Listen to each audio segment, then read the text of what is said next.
Om Swastiastu. Perkenalkan, nama saya Komang Dika Jani Putra. Saya Bagus Dharma Yuda. Saya Bustiadus Putra Janiwarsita. Saya Kadek Arudi Kurniawan. Kami dari kelompok 2. Kami akan mewawancarai di tempat peternakan unggas ayam petelur di daerah Sedaan. Sekian perkenalan kami. Swastiastu, Pak. Ya, Swastiastu akan bisa dibantu. Kami dari SMA PGRI Satuan Lapura ingin mewawancarai Bapak tentang peternakan Bapak ini. Oh iya, apa yang mau ditanyakan? Yang akan saya tanyakan, apa kabar Bapak? Apa boleh kami mewawancari Bapak? Boleh. Yang saya akan tanyakan, apa nama usaha yang Bapak jalani saat ini? Oh ya, namanya kan ada bisa lihat ini peternakan ayam, namanya ayam petelur namanya. Bukan ayam kan, ayam petelur. Sejak kapan usaha budidaya unggas ini didirikan? Apa yang melatar belakanginya? Oh, ini peternakan ini peninggalan dari orang tua yang disuruh melanjutkan, ya Bapak lanjutkan. Itu karena pesan dari orang tua untuk melanjutkan usaha ini. Sejak kapan usaha budidaya unggas ini didirikan? Apa yang melatar belakanginya, Pak? Cukup lama, sejak punya anak pertama itu sekitar 94-95 berarti. Karena tahun 94-95 itu lagi. Kalau boleh tahu, berapa modal awal yang Bapak keluarkan untuk usaha ini, Pak? Nah, modal awal Bapak tinggal melanjutkan saja. Dulu populasinya sekitar 300 ekor. 300 ekor. Bapak tinggal ngelanjutin, jadi nggak dihitung modalnya. Jadi bergulir gitulah ya. Ada sih beberapa tambahan pinjaman lah istilahnya. Kalau melanjutkan usaha ini kan itu modal sih. Jadi bergulir, berkembang sesuai dengan alurnya perusahaan, bukan perusahaan sih, peternakan ayam Bapak. Bagaimana cara memulai usaha budidaya Bapak? Apa yang telah terlebih dahulu dipersiapkan, Pak? Karena kandangnya kan sudah ada, contoh kandang sudah ada, jadi Bapak tinggal konsultasi dengan yang sudah menjalani ini kan gitu. Awalnya kan dari nol kita nggak tahu apa yang harus dilakukan, ya tinggal kasih makan, kasih minum, vaksinasi, sudah ada sih panduannya tentang ayam. Ya kita ikuti brosurnya itu, panduannya itu. Ada panduan ayamnya. Mohon penjelasan Bapak mengenai saran dan prasarana yang diperlukan dalam usaha budidaya unggas yang Bapak telah tekuni ini. Kalau sarananya itu ya ada bikin rumahnya dulu kan, baru bikin kandang-kandangnya, atapnya dari seng, ada dari bambu, dari kayu, paku, semen, besi dan sebagainya. Biasanya seperti yang terlihat di kandang-kandang ini, itulah yang disiapkan. Tapi itu kan dikerjakan oleh tukang, bukan Bapak. Tinggal buatkan Bapak kandang ayam untuk ukuran sekian, bentuk mode itu ada khusus tukang kandang yang membuat. Saya tinggal mohon aja. Apalagi? Mohon dijelaskan sedikit mengenai bagaimana dengan proses persiapan kandang, penyediaan bibit ayam, pangan, obat, vitamin, dan hormon pertumbuhan jika ada yang digunakan dalam usaha budidaya Bapak ini. Kembali kepada di awal, itu sudah ada panduannya. Jadi kalau umur berapa vaksinasi, bagaimana perlakuannya dari begitu umur pertama tiba itu di kandang, di open istilahnya, itu sudah ada panduan-panduannya. Jadi Bapak ikuti itu aja. Kalau kita ambil juga makanan, obat dan sebagainya, ya sudah ada panduannya, kita ikuti itu aja. Jadi tidak lahir sendiri, sudah ada panduan dari cara melihara ayam itu. Ya. Baik, Pak. Kalau boleh tahu, bagaimana cara tahu teknik budidayaan yang Bapak terapkan? Kalau tekniknya ya beternak ayam itu kayak mengikuti menyupir kendaraan di jalan, sudah ada panduannya. Panduannya umur berapa divaksin, umur berapa dari pindah dari open pindah ke kandang, umur berapa apa yang harus diberikan itu ada panduannya. Jadi kita tinggal ikuti itu aja gitu. Mohon dijelaskan sedikit sedikit mengenai bagian teknik pemberian pakan dan minuman serta pengendalian penyakit dan diterapkan dalam usaha budidaya ini. Nah, kalau makannya ayam itu tergantung strain itu jenis ayamnya itu ada lain, ada Pisabron. Dia dari ayam itu ada strainnya. Kalau kasarnya itu jenis. Kayak kalau dibilang kalau strain ini kembali sudah ada panduannya, 1 ekor berapa dia makannya itu. Kalau yang ayam ini per ekor 1 hari itu makan dia 120 gram per ekor per hari. Ya, kasih makannya 2 kali. Ada yang 2 kali, ada yang 3 kali. Tadi panduannya 2 kali. Pagi itu jam 7 minimal udah makan ya.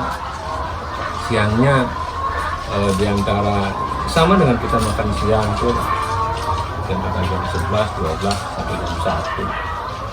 Itu lagi 60 gram. Itu semua totalnya itu 120 gram per ekor yang dia butuhkan untuk bisa menghasilkan hidup, menghasilkan telur gitu. Dia bisa hidup menghasilkan telur.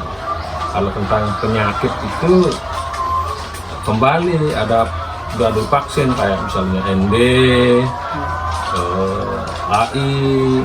Ini vaksinnya kalau nggak salah itu ada 7 macam, dari ND, ILT, cacar fok itu, kemudian AI sama Korisa.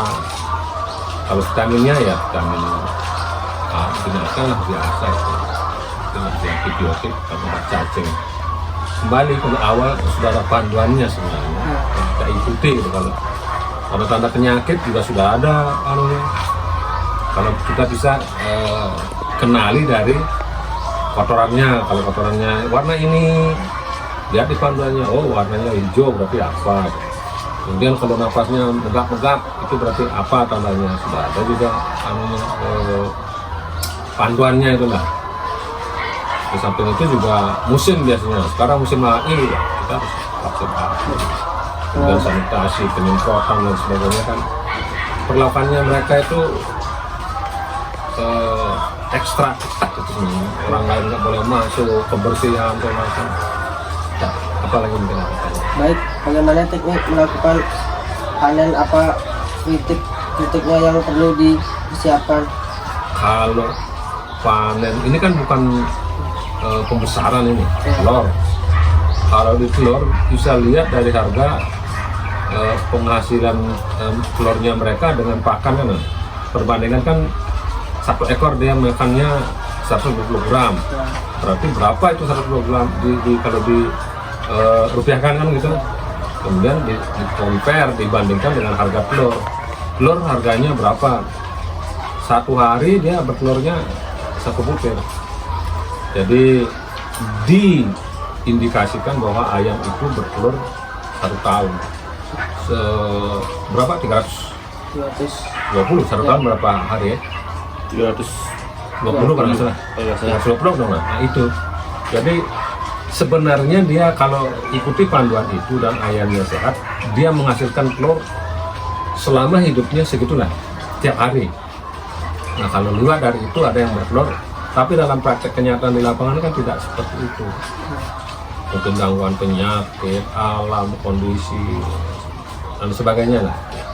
Jadi kalau harga telur dan harga pakan sudah tidak mencukupi, ya akhirnya out.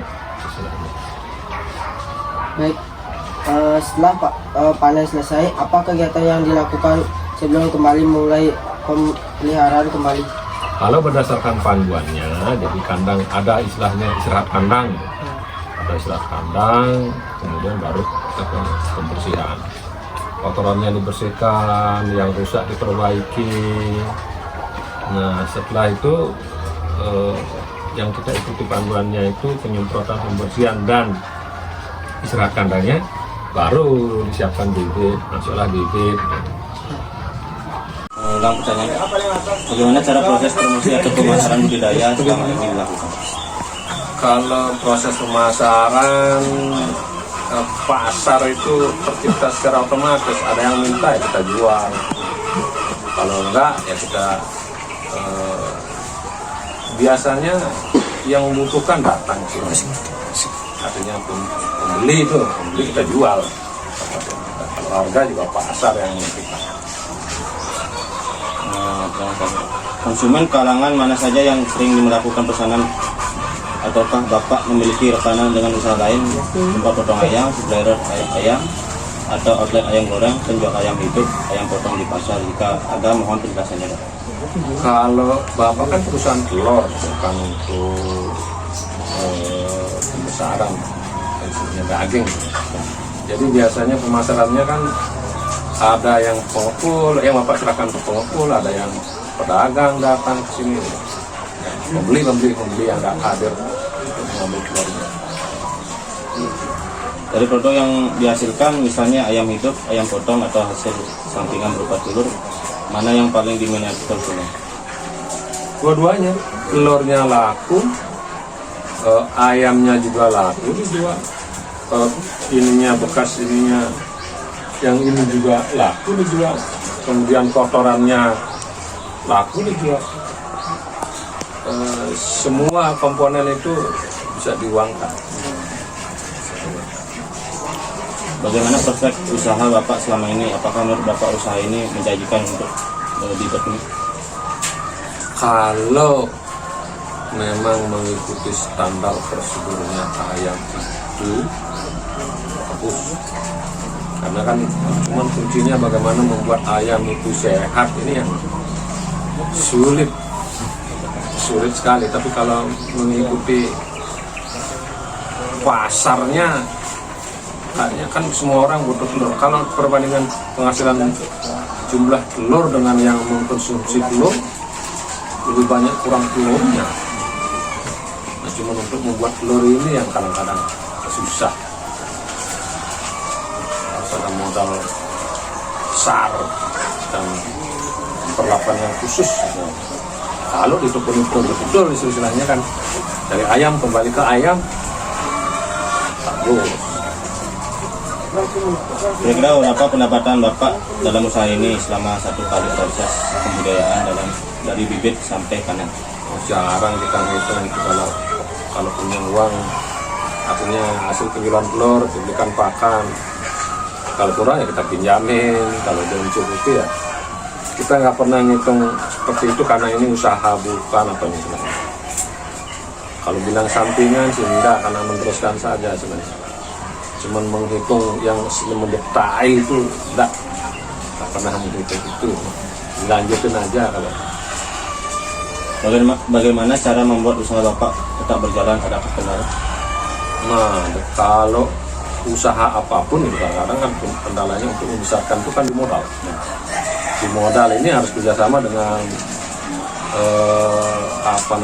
samping bank itu selama bank, ada namanya perusahaan-perusahaan lain kan, perusahaan bibitnya, perusahaan pakan istilahnya, kayak kita ini, ya kita harus bekerja sama dengan mereka. Kalau mereka punya jagung, punya konsentrat, nggak ada yang beli, nggak ada yang pakai, itu apa dia gitu kan, kerjasamanya itu. Karena untuk membesarkan satu usaha memang itu modal. Salah satunya Pak. Apa keunggulan usaha yang Bapak lakukan dibandingkan dengan kompetitor persaingan? Kalau persaingan dengan kompetitor, kayaknya di sini usaha ini tidak ada saingan gitu lah. Kalau kendalanya kan yang mengganggu harga tuh musim, situasi, kalau sekarang kayak pandemi, kemudian pembatasan obat, ketersediaan obat-obat itu juga menghambat sampai musim, modal, tenaga kerja, gitu. Tenaga kerja menghambat. Kalau sebesar ini terus kita ambil sendiri kan capek. Kalau kita menggaji karyawan, kalau gudang besar ya besar, kalau kecil kecil. Ya Pak, ini pertanyaan terakhir penutup. Baik, terima kasih ya Pak atas waktu dan kesempatan yang telah diberikan. Kami mohon pamit Pak. Iya, terima kasih. Terima kasih. Selamat.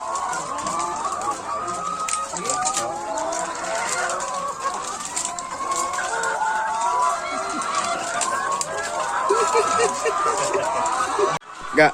Sekian dari wawancara kami. Jika ada salah kata ataupun tutur kata, saya mohon maaf. Saya ucapkan terima kasih. Om Santi. Santi Om.